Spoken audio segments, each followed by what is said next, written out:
नमस्कार दोस्तों, आप सभी का स्वागत है।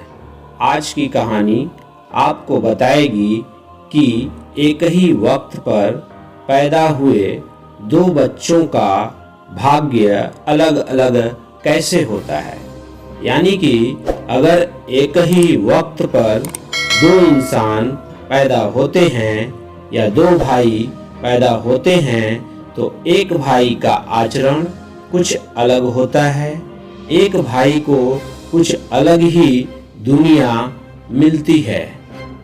यही सवाल एक बार एक राजा के मन में आया और राजा ने भरी सभा में, जहां पर बड़े बड़े विद्वान बैठे हुए थे, उन सभी से एक ही प्रश्न किया कि आप मुझे बताइए कि एक ही समय पर पैदा होने वाले बच्चों का भाग्य अलग अलग कैसे होता है। उन्होंने बताया कि जिस वक्त मैं पैदा हुआ उस वक्त अनेकों बच्चे पैदा हुए थे, तो मेरे ही भाग्य में राजा बनना क्यों लिखा हुआ था। एक विद्वान बीच में से खड़े हुए और उन्होंने कहा कि इस बात का जवाब आपको यहाँ से कोसों दूर पहाड़ी पर एक साधु रहते हैं और वह आपको बता सकते हैं कि वह महात्मा तपस्या करते हैं, वही बता सकते हैं कि ऐसा क्यों है। अब राजा के मन में उत्सुकता थी सब कुछ जानने के बारे में और राजा वहां से चले गए और उन्होंने देखा कि वह महात्मा आग में से अंगार को पकड़कर खा रहे हैं। तो उन्होंने सवाल किया कि महात्मा जी, मैं आपसे पूछना चाहता हूँ कि एक ही वक्त पर पैदा हुए बच्चों का भाग्य अलग अलग कैसे होता है। तो उन्होंने उस पर गुस्सा किया और बोले, चले जाओ यहाँ से, जो पास में झरना बह रहा है वहां पर तुम्हें एक महात्मा मिलेंगे, उनसे तुम एक सवाल पूछ लेना। अब वह राजा उन महात्मा के पास चला गया तो वह महात्मा जो थे वह अपना ही मांस नोच के खा रहे थे, यानी कि अपना ही मांस निकाल कर खा रहे थे। राजा से ऐसा देखा नहीं गया, फिर भी राजा ने अपने आप को रोकते हुए यह सवाल पूछ डाला तो वह महात्मा बहुत ही गुस्सा हुए कि इस तरीके का सवाल दोबारा मत पूछना, चले जाओ यहाँ से।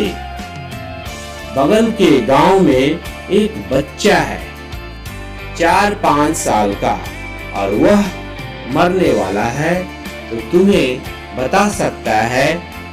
राजा के मन में उत्सुकता थी जानने की, क्योंकि सवाल बहुत जबरदस्त था। तो राजा उस बच्चे के पास चला गया और उस बच्चे के माता पिता सभी वहां बैठे हुए थे। तो उस बच्चे से भी राजा ने यही सवाल किया कि तुम मुझे बता सकते हो कि एक ही वक्त पर पैदा हुए बच्चों का भाग्य अलग अलग कैसे होता है।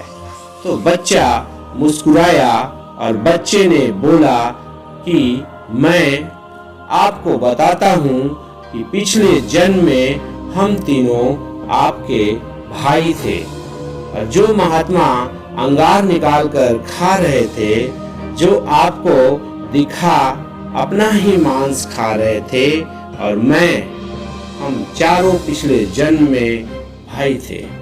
और जंगल में एक बार हमने रोटियां बनाई थी और जब हम रोटियां खाने वाले थे तभी एक साधु आए थे और उन्होंने कुछ मांगा था कि उन्हें भी भूख लगी हुई थी, सबके पास एक एक रोटी थी। तो सबसे पहले उन्होंने अंगार वाले साधु से रोटी मांगी। तो साधु ने मना कर दिया कि अगर मैं तुम्हें रोटी दूंगा तो क्या मैं अंगार खाऊंगा। दूसरा, उन्होंने मांस वाले साधु से कहा कि मुझे रोटी चाहिए बाबा।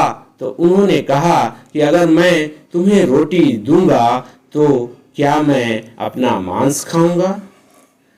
और मैंने भी मना कर दिया कि मैं तुम्हें रोटी नहीं दे सकता। और चौथे तुम थे कि तुम्हारे पास एक रोटी थी और तुमने आधी रोटी उन महात्मा को दी और उन्होंने अपना पेट भरा, बाकी को श्राप मिला और तुम्हें आशीर्वाद मिला। मर्म की बात यह थी कि आप के आज के जो अच्छे कर्म हैं उसका नतीजा आपको जरूर आगे के जन्मों में मिल सकता है। आज आप क्या करते हैं? तो दोस्तों यही एक कारण था। वह राजा था, उसका जो प्रश्न था उसका जवाब मिल चुका था कि एक ही वक्त पर पैदा हुए बच्चों का भाग्य अलग अलग कैसे होता है। दोस्तों कुल मिलाकर बात यही है कि आपको कर्म यह बताता है कि आप कितना आगे जाएंगे, आपको अगले जन्म में क्या मिलने वाला है। इसलिए अच्छे अच्छे कर्म करें। दोस्तों लोगों की मदद करिए, हमेशा स्वार्थी मत रहिए। दोस्तों मुझे उम्मीद है कि यह कहानी आपको अच्छी लगी होगी। अगर आप चाहते हैं कि आपको और भी कहानियाँ मिले तो आप बिल्कुल सही जगह पर हो। यहाँ पर आपको मोटिवेशन से भरपूर कहानियों का संग्रह मिलेगा, इसलिए आप हमारे चैनल को सब्सक्राइब कर जाएं। कहानियाँ जो दिन पर दिन लाइफ में आगे बढ़ने की प्रेरणा देगा और आपको असीमित ऊर्जा से भर देगा। दोस्तों इस कहानी को पढ़ने के लिए और अपना अमूल्य और बेशकीमती समय देने के लिए दिल से आपका धन्यवाद। मिलते हैं अगली किसी कहानी के साथ, तब तक के लिए जय हिंद, जय भारत।